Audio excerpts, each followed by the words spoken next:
Are you serious? Are you seriously serious, guys? Well, it is become extremely dangerous heat wave right now in the Midwest, Illinois, Indiana, Michigan, lower Wisconsin, on into Ohio, Pennsylvania, that area, northern Indiana, right there.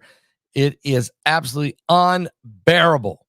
The heat off the charts and the storms about ready to take over with a lot of tornadic activity and sleet and wind and rain and all kinds of stuff.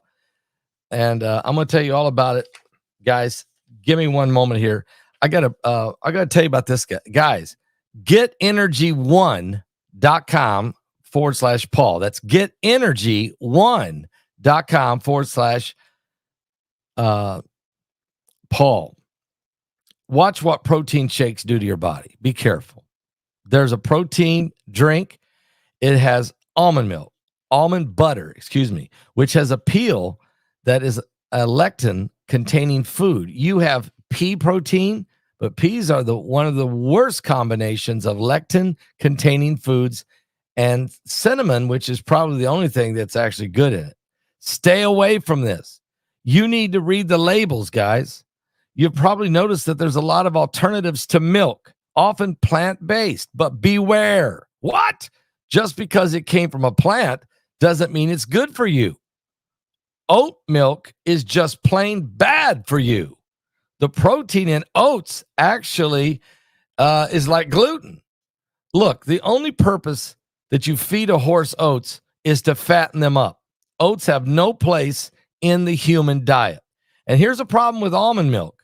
Most are made from the ground up almonds, and the skin of almonds has a nasty lectin that will actually hurt your health and cause holes in your gut. Cashews are actually part of the poison ivy family. So if you want to swallow poison ivy milk, well, get a tall glass. Guys, a lot of people don't know. They don't think of coconuts as a nut, but coconut milk is really good for you.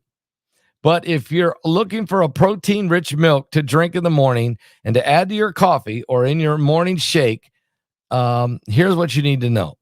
Your body needs to feel healthier and look leaner and see.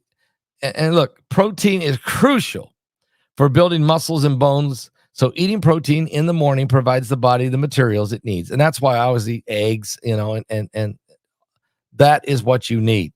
Now, you can learn all about this from Dr. Stephen Gundry. If you go to getenergy1.com/Paul, that's getenergy1.com/Paul.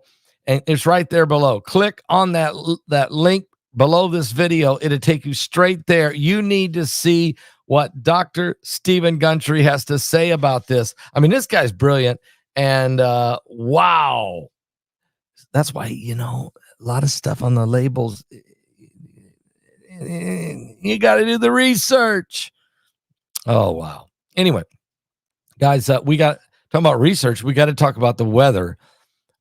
Dangerous situation, really. It really is a dangerous situation developing right now in the Midwest from this incredible heat wave. And they're blaming it on the corn. What? I'm from the cornfields of Indiana, but I can tell you, I used to work in the cornfields of many, many years, detasseling corn, deroguing corn. I spent so many long summer days in the brutal heat and the smothering, sweltering cornfields. I can tell you, wow, it can be brutal. Well, here's what they're saying. Then I'm going to give you an update on the report of what's happening right now there. But according to there's what's called corn sweat, and I know all about it. Crop moisture amplifies the humidity and heat in the U.S. Midwest. This time of year, in the dog days of summer, when the corn is up at its highest, but not ready to be picked, this is when it gets like 100 degrees hot and like 90% humidity and no wind blowing because the corn's so high, it has blocked all the wind. These are the days that you literally can smother to death in Nebraska, in Iowa, in Illinois, and Indiana. I mean, it really is bad. Well, moisture from these crops can drive up already high humidity, and it is doing it. You won't believe your ears, no pun intended, but corn is making extreme heat. The U.S. Midwest is battling an intense, dangerous heat wave. The moisture or the sweat that corn and other crops release in high temperatures is contributing even more to the humidity in the air. It exponentially increases it. Unbelievable. 55 million Americans are right now under a dangerous heat warning alert for extreme heat, and they are right now and will be for the next few days. The increase in moisture pushes up dew points, making it harder for water vapor to consolidate.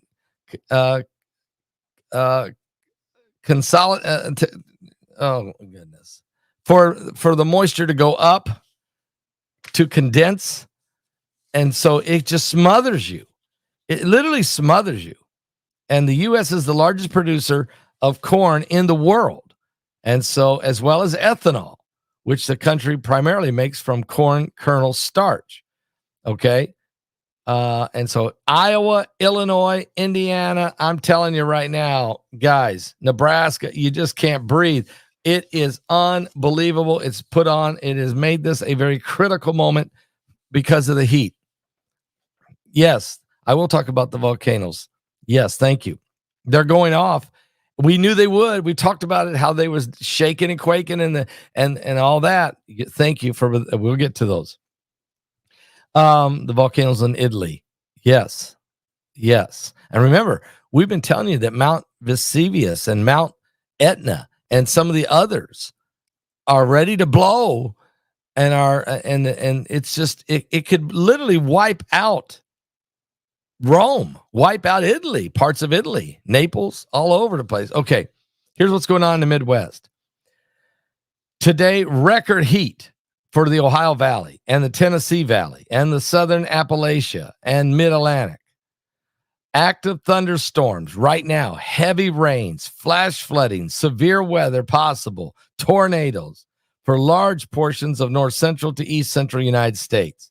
Also, it's terrible fire weather for the portions of the Northwest and the Northern Rockies. Much above average temperatures will continue over the next few days across a large portion of the nation, from central to southern plains, east into the Mississippi Valley, Ohio Valley, the Southeast, and the Mid-Atlantic. Across much of these areas, high temperatures are forecasted to be from 10 to 15 degrees above average. This will result in a potential for record high temperatures across much of Ohio and the Tennessee valleys, also southern Appalachia and Mid-Atlantic by tomorrow. And of course, Indiana, Illinois, and Iowa with the sweltering heat and the corn. The combination of all of this, much above average temperatures, continued high levels of humidity will produce maximum heat index tomorrow and Thursday. It'll be in a lot of places in the Midwest will be 105 to 110 degrees Fahrenheit heat index range across these areas, producing major extreme heat risk through the Ohio, Tennessee valleys into the Mid-Atlantic. Excessive heat warning and heat advisories are currently in effect across much of these areas. 77 million Americans will need relief from this incredible, dangerous heat wave. But a cold front will be pressing south out of the upper Great Lakes into the Midwest later, bringing relief to a very hot recent temperatures for southern Michigan and central to southern Wisconsin, northern and central Illinois, eastern Iowa, and northeast Missouri, and northern Indiana. This front will continue to press southeastward and will continue to cause massive heat and danger for everyone in its path. So this is a very serious thing that's going on right now. Yeah, Kentucky. I'm just telling you, it's unbelievable. And the corn. Okay, so the corn being up high shuts off the wind. Okay. It just because you got a corn 12, 13 foot tall, and you got thousands and thousands of acres of it. And the wind just won't blow because the height of the corn just shuts down the wind, and then the heat, if it's already going to be hot and it's already going to be humid, the corn starts sweating, adding more humidity to the already high humidity, and it also blocks the wind. So thus you just literally smother to death. And I remember going through many a hot summer day working in the fields and couldn't get your breath. Okay. Just literally could not get your breath. So pray for everybody that's in the corn belt, basically everybody that's in all of this heat, not just for the people there, but also down in Appalachia, down in the Tennessee Valley, and it's going to move itself into the southeast. So there's some unbelievable, and there's going to be some incredible thunderstorms, massive, unbelievable lightning striking, hailstorms, and high possibility for tornadic activity. So we really got to keep our eyes open to everything going on. Because I remember this is true. I remember being in Israel when it was 115 degrees, but of course there was no humidity. So it was dry heat. I remember being out in Nevada when it was 117 degrees, but it didn't feel nearly as hot. I mean, it was hot, 117 degrees, but in that dry desert air, you don't have any humidity a lot of times. And if you don't have a humidity, you can handle it, even at 115 degrees. But if you're in 100 degrees and 90 degrees humidity, and the corn is sweating, no. Okay. Even Florida, which here you always have 95 degree days and 80 degrees of humidity and 80% humidity. It's hot. But at least it rains. You have a thunderstorm every day, keeping it kind of halfway, cooling it down from going under. It's hot down in Texas too. It is hot down there in Texas. It is hot down in Mississippi and Louisiana and Texas and Arizona, Phoenix and Tucson. I mean, those places get hot. Okay. New Mexico, it gets hot. But there's something about heat with humidity. That's a double whammy. And so, if people have lung conditions, if people have, where they have trouble breathing and they have asthma, or they have emphysema, or they have, lung cancer or different types of lung conditions, then when it gets so hot, so heavy, so hard to deal with, it can literally take your breath away. And that's what I think is taking place all over the world. Wow. But especially the Midwest. Pray for one another. Pray for the elderly. Check on the elderly people who might be living in a trailer and don't have any air conditioning. Or maybe they live in an apartment on the 4th, 5th floor. Is their air condition working? Check on some of your neighbors. Make sure those older people have a way to breathe. God, I'm so scared for this crooked generation. You even find faith in the earth when you bring down revelation. Forgive us now the sins of our youth, worshiping the idols that knew everything but the truth. Teach us how to uncorrupt our minds. Show us now while we still have the time. Pray for one another. We need you. Yes, Yeshua. Holy, holy, hallelujah. We need you,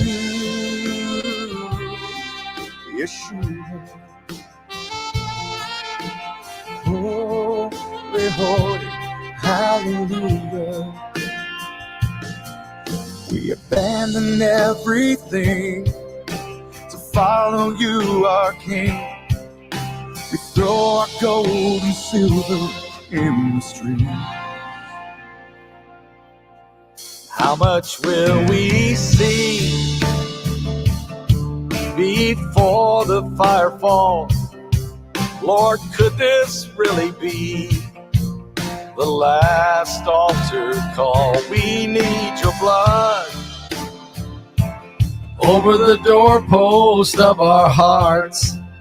Anoint us with your fiery love as the praise and worship starts. We need you, Yeshua. Holy, holy, hallelujah. We need you, Yeshua. Yes, we do. We need him. We need the Lord so much. Holy, holy, hallelujah. We abandon everything to follow you, our King. We throw our gold and silver in the streets. Oh, we abandon everything to follow you, our King. We throw our gold and silver in the streets. Think about it.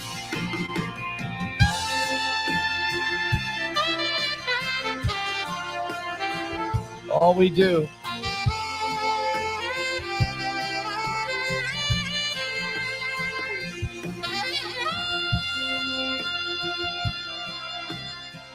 Are you serious?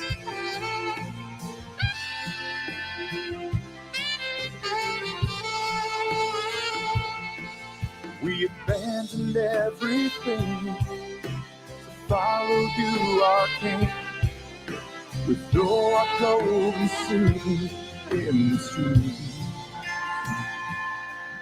We abandoned everything to follow you, our King. We throw our gold and silver in the street. Oh, I tell you what, guys, it is time to put your faith completely in the Lord. No doubt about it. And if you've not given your life to Jesus Christ, I'm telling you, it is the most important thing you can do. Time is running out, and it's time to give our lives to Jesus Christ, to be washed in the blood, to be filled with the fire and the power of God, and be ready. If the Lord should come, if the rapture was to happen, would you be going? Because you don't want to be left behind. I'll be back with more current world events and how they relate to biblical prophecy right here on the coming apocalypse.